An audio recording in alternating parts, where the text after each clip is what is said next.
Woo! I'm sick. Welcome to Melissa's Art and Life. My name is Melissa.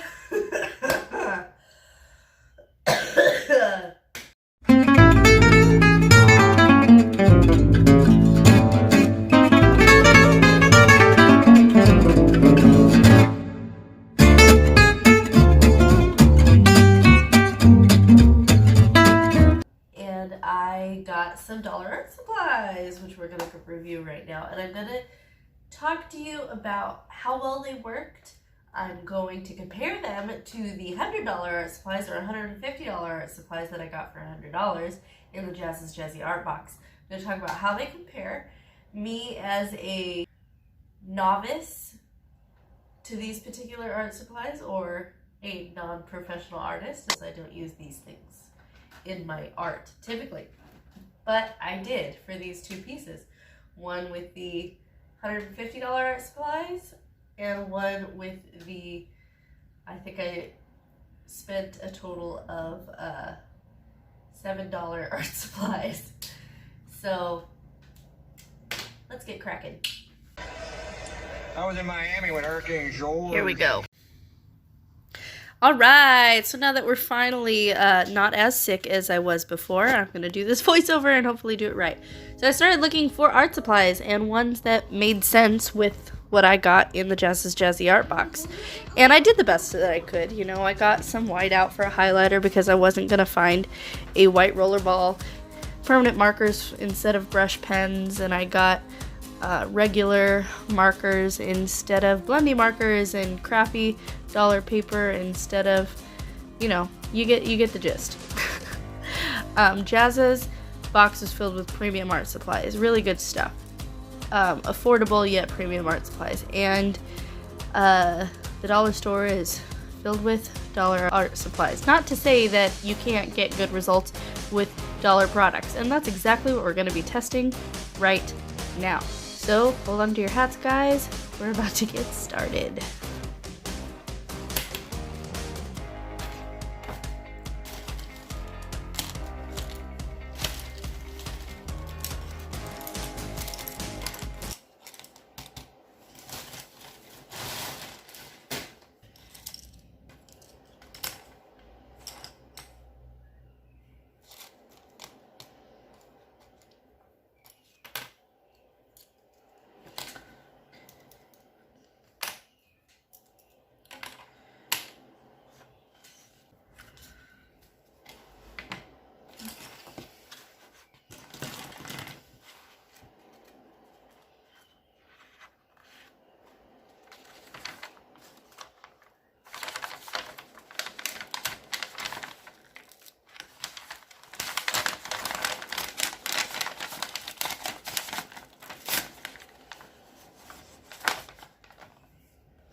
Alright, now that I'm getting started, I want to talk about each of these products in regards to workability or usability and preferability. Because when Jazza put his box together, he was very specific about finding products that he particularly liked as an artist, how they felt, how they held in your hand, what we like, what we would prefer, something that feels heavy, has weight to it, like, you know, really feels worth the money.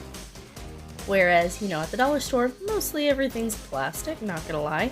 But one of the most used dollar store items is a regular mechanical pencil. I think we all grew up. But then now, as you can see, as I move to the color pencils, goodness gracious, these were terrible. I don't use color pencils anyway, so I guess, you know, maybe I'm not the best person to be comparing these, but they were really shoddy. They did not have a whole lot of pigment. They really didn't like to layer over themselves. And so I found myself going in with ballpoint pen just to bring out some contrast. And I'm like, okay, forget these color pencils. I'll do it for like the grays instead of the actual black. But I really finally just resigned to the fact that this was not going to be as smooth in texture as I wanted it to be. And I soon just went for a scratchier kind of texture, more raw looking, and I'm like, okay, well, it's a turtle, they live outside, maybe that'll work, whatever. And I decided, oh, you know what? Maybe I should try to use something other than the pencil. So I went in with the marker and I made the blue, and I quickly regretted that. So I went back to the ballpoint pen and tried to fix up everything. And I really just wanted this to look like a complete piece. That's all I was going for.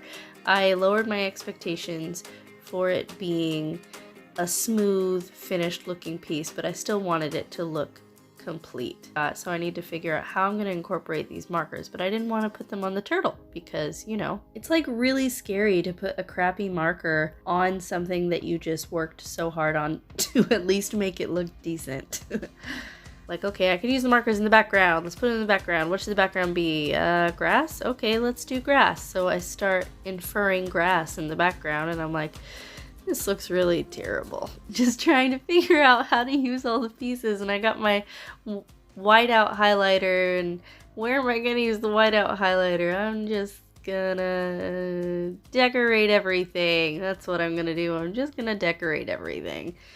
And then whenever I was about 3/4 of the way through with my background with the grass and everything, I decided, forget that, I'm turning this grass into fireflies.